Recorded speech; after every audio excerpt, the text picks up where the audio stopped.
Today we're making a cozy red lentil veggie bowl that's creamy, colorful, and full of simple, comforting flavor. Red lentils, kale, carrots, beets, garlic, and simple seasonings come together to create a creamy bowl with lots of flavor and texture. Red lentils cook down quickly and naturally become soft and creamy as they simmer gently in the pot. As the lentils simmer, they become thick and velvety, creating the base for this simple veggie bowl. Fresh beets cook first until they begin to soften. Then the kale cooks down before the grated carrots go in right at the end for color and texture. Spoon the creamy lentils into the bowl first, then layer the colorful vegetables right on top for flavor, texture, and color. Want more simple recipes and cozy kitchen inspiration?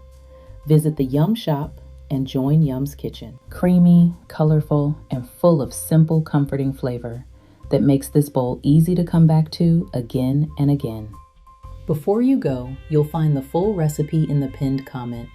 I'll see you next time with another simple and flavorful idea.